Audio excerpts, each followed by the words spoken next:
जय श्री राम भक्तों, जय श्री बालाजी महाराज, जय माता की। कैसे हो आप सब? आशा करते हैं कि आप सब जो हैं सुरक्षित हैं, स्वस्थ हैं और बाबा की और माता रानी की असीम कृपा आपके ऊपर बनी हुई है, ऐसी कामना दिल से करते हैं। तो जैसा कि आप सबको पता है कि हर रोज़ एक नई से नई वीडियो आप तक लाने की कोशिश रहती है और आज की जो हमारी वीडियो है वो आपकी रिक्वेस्ट के ऊपर है। एक क्या नाम था उसका, चरण सिंह राजपूत, इसने जो है हमें कमेंट करके बताया था कि गुरुजी कुछ ऐसा बताइए जिससे जो है हमारे जो देवी देवता हैं वो बंधन में पड़े हुए हैं, तो बाबा का कोई ऐसा उपाय हनुमान जी से जुड़ा हुआ, क्योंकि हनुमान जी ही एक ऐसे देव हैं जो संकटों का नाश करने के लिए सबसे पहले और माँ दुर्गा से भी आगे चलते हैं और भैरव बाबा पीछे चलते हैं। तो उनका जो है ऐसा कोई उपाय हो जिससे हमारे देवी देवता जो बंधन में पड़े हैं, जैसे कुल देवी देवता हैं, आपके इष्ट देव हैं, कोई भी हैं, उनको जो है आप बंधन से मुक्त करवाना चाहते हो और चाहते हैं कि उनकी कृपा आपके ऊपर बनी रहे, तो आज की जो वीडियो है वो आपके लिए ही है। और अगर आपको वीडियो अच्छी लगती है तो लाइक करें, शेयर करें, कमेंट करें और अगर आप हमारे चैनल पे पहली बार देख रहे हैं तो चैनल को ज़रूर सब्सक्राइब करें, साथ में बेल आइकन है उसको प्रेस करें ताकि आने वाली हर एक वीडियो की नोटिफिकेशन सबसे पहले आप तक पहुंच जाए। चलिए शुरू करते हैं आज की वीडियो। जय श्री राम जी। जय श्री राम, जय श्री बालाजी महाराज। मेहंदीपुर की पवित्र कृपा आपके परिवार पर निरंतर बरसती रहे, ऐसी कामना अपने इष्ट देव श्री बालाजी महाराज से करता हूँ। ये सच्चाई है कि अगर किसी के पितर बंधे हुए हैं, और पितर नहीं देवी देवता, देखिए देवी देवता का ऊपर जो बंधन होता है ना, वो किस प्रकार से होता है ये मैं आपको आज बताता हूँ। आज इस वीडियो के माध्यम से आपको मैं समझाऊंगा भी और बताऊंगा भी। ये जो बंधन होता है, ये बंधन कुछ तो हमारा होता है। हम कंटिन्यू अपने कुल देवता और कुल देवी को निरंतर भूल जाते हैं और भूलने के कारण वो जो काफ़ी समय का जो डिस्टेंस हो जाता है वो एक बंधन में, एक आन में आ जाता है। फिर वो देवी और वो देवता हमारे प्रति कार्य जो है नहीं करते, क्योंकि जो कुल देवता और कुल देवी जो है हमारे खानदान के रीति रिवाजों के हिसाब से कंटिन्यू जो पूजे जाते हैं, उनको अगर हम पूजना किसी कारणवश आगे की जो पीढ़ी है, हम उनमें जब शिक्षा पैदा नहीं करते कि आपकी कुल देवी कौन है, तो वो क्या होते हैं, उनके ऊपर एक किस्म के बंधन की आन आ जाती है। तो उस आन को फिर दूसरा, ये बंधन किस प्रकार से पड़ता है, जैसा कि कोई तांत्रिक जब किसी भी घर का कार्यक्रम करेगा तो अधिकतर उनको ये अधिकतर पता होगा कि इस घर की जो कुल देवी है वो ये है, तो वो उस कुल देवी के प्रति ऐसा कार्य करता है कि उस परिवार के प्रति, क्योंकि उनकी खुद की लगन तो होती नहीं है, और उस परिवार को आन में बांध लेता है। तो आन में बांध लेता है और कुछ ऐसी चीज उनके घर में निरंतर भेजता है, गंदी मल मूत्रों से भरी हुई, तो जिससे कुल देवी देवता जो है उनको रुष्ट हो जाते हैं और वो रुष्ट भी हो जाते हैं, और कुछ उन चीज़ों को हाथ नहीं लगाते जो सात्विक देवी देवताएं होते हैं, तो वो उनको हाथ नहीं लगाते, जिसके कारण उसके घर के अंदर एक कुल देवी देवताओं का बंधन माना जाता है। तो ये बंधन कुछ मैंने आपको संकेत दिए हैं, तो इस प्रकार के बंधन होते हैं। चौथा ये होता है कि जैसा कि हम घर में कोई भी शुभ कार्य कर रहे हैं, कंटिन्यू शुभ कार्य कर रहे हैं, कोई भी हमारी फैक्ट्री बन रही है, कोई भी कार्य हम कर रहे हैं, कोई शादी विवाह का कर रहे हैं, और हम अपने देवी देवताओं को उसमें शामिल नहीं करते, तो भी उनके ऊपर एक रुष्टपन पैदा होता है, एक आन पैदा होती है। क्योंकि देखो, हनुमान जी कभी किसी का बुरा नहीं करते, लेकिन हनुमान जी की जो दूत है वो किसी को छोड़ते नहीं, क्योंकि हमारा एक नैतिक फर्ज बनता है अपने देवी देवताओं को पूजना, हमारा एक फर्ज बनता है अपने पिता की तारीफ करवाना, अपने माता पिता का मान सम्मान करना। अब वो हमारे माता पिता का फर्ज बनता है कि हमारे ऊपर किस प्रकार से वो कृपा करते हैं। तो ये कृपा का जो कार्य है हमारे ऊपर ही डिपेंड होता है। कुछ अनिष्ट कार्य रहते हैं, हमारे ही कुछ गलतियां होती हैं कुछ, जिसके कारण ये देवी देवताओं का रुष्ट होना बहुत जरूरी है, कंपलसरी हो जाता है ये लगातार, क्योंकि एक पीढ़ी नहीं पूज रही, अब एक पीढ़ी में पूजना बंद हो गया, अब वो परिवार के अंदर दरिद्रता इतनी भर गई कि कुल देवता हेल्प ही नहीं कर रहे, कुल देवता किसी भी प्रकार की ना देवी हेल्प कर रही, अगली पीढ़ी को पता ही नहीं हमारे कुल देवी देवता है कौन, क्या हुआ, किसकी गलती रहेगी? तो उस परिवार में पितरों की आन भी रहती है और साथ में पितर भी उनके रुष्ट होते हैं। उससे पितर को भी बंधन कह देते हैं कि पितरों का बंधन जो होता है। अब उसी परिवार के अंदर जब भी कोई तांत्रिक किसी के घर में कोई भी कार्य विधि या कार्य गति करेगा तो पहले उनके कुल देवता देवी को बंधन में करके वचनों में बांध के उसके बाद उनके पितरों को भी बंधन में डालेगा। तो उसी प्रकार से उसके घर के अंदर जो भी कार्य विधि है वो करी जाएगी।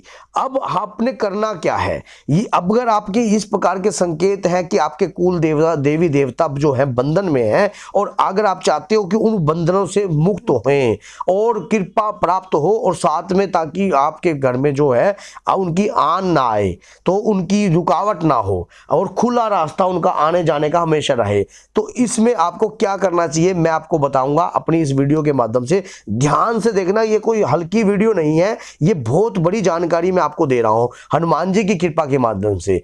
11 दिन लगातार अगर कोई देवता है, अगर किसी का कोई देवता है तो हनुमान जी की कृपा के माध्यम से, क्योंकि कहते हैं ना कि पवन पुत्र तुम पवन समाना, हनुमान जी हेल्प करते हैं, राम जी के भी काज सवारे और प्रभु श्री राम जी के भी काज सवारे और लक्ष्मण जी के भी काज सवारे और माता सीता के भी काज सवारे। तो हनुमान जी को प्रसन्न करना, क्योंकि बहुत ही शीघ्र प्रसन्न होने वाले देवता हैं, बहुत ही जल्दी प्रसन्न हो जाते हैं, उनको आपने दीपक लगाना है लगातार 11 दिन तक और इस प्रकार की प्रार्थना करनी है कि हे हनुमान जी महाराज, हे पवन पुत्र, जैसे प्रभु श्री राम के आपने काज सवारे हैं, जैसे माता के काज सवारे हैं, जैसे आपने हर दिन दुखी के काज सवारे हैं, ऐसे ही हमारे जो कुल देवता पे आन लगी हुई है उस आन को हटाइए प्रभु। मैं आपसे विनय प्रार्थना करता हूँ, विनय मेरी प्रार्थना है कि प्रभु मैं ये दीप लगा रहा हूँ उस आन को हटाने के लिए, ताकि उनको मेरे घर का रास्ता चमके,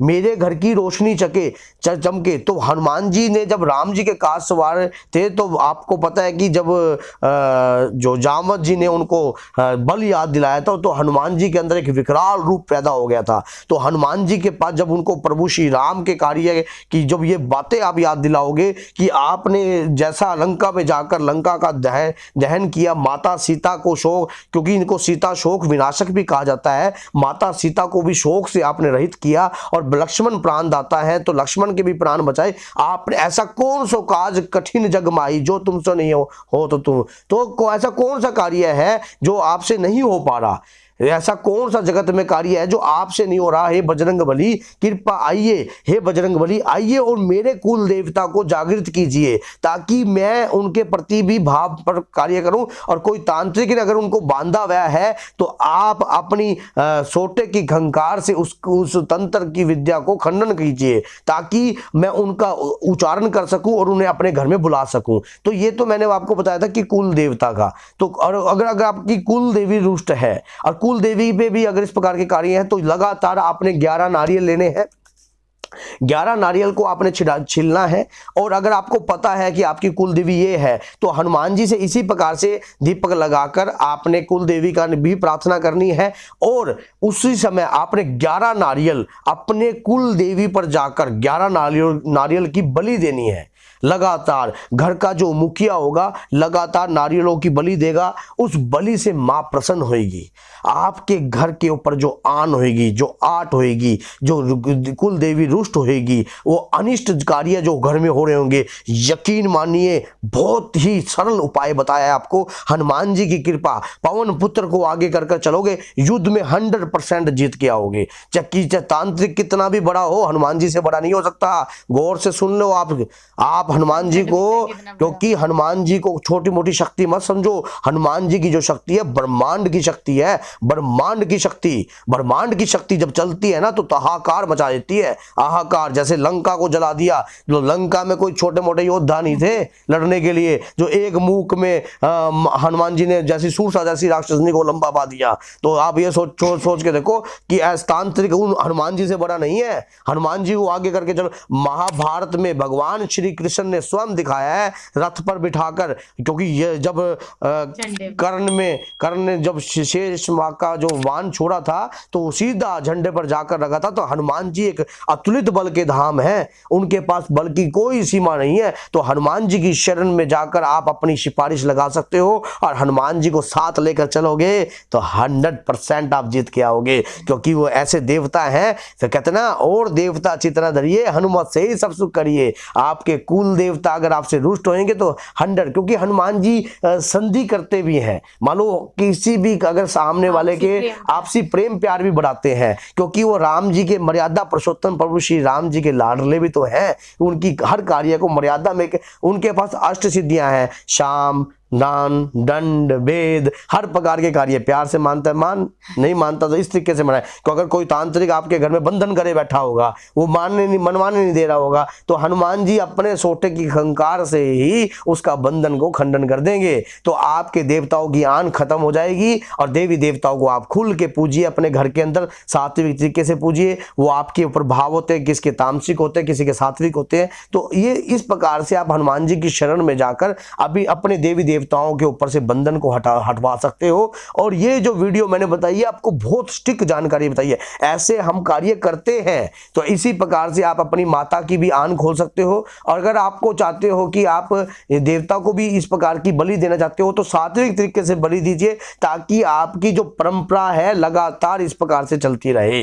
तो इस प्रकार से मैंने ये बताया है कि अगर देवता पे भी आन है तो इस प्रकार की बलि दीजिए। अगर बताने में कोई त्रुटि हो गई हो तो श्री बालाजी महाराज के श्री चरणों में मैं नतमस्तक होकर ये बोलता हूँ कि बाबा मेरे द्वारा अगर कोई भी त्रुटि हुई हो तो क्षमा करना। वैसे तो कोई त्रुटि करते नहीं, क्योंकि करते तो करने वाले तो आप ही हो। क्योंकि अगर आपने ये जिब्या ना दी हो तो आपके नाम का प्रचार कौन भला कर सकता है। इतनी बड़ी शख्सियत जो भगवान की शक्ति है उसका प्रचार कौन कर सकता है। वो खुद ही करवाते हैं। बब्बू की वो भक्ति स्वयं करवाते हैं भगत से। तो इसी प्रकार से आपको अपने इष्ट पे, अपने कुल देवी देवताओं पर पूर्ण तरीके से विश्वास होगा, पूर्ण तरीके से निष्ठावर्धक विश्वास होगा, तो 100% आप जीत के आओगे और सच्चाई की जीत होती है। तो भैया जय श्री राम, जय माता की, जय श्री बालाजी सरकार।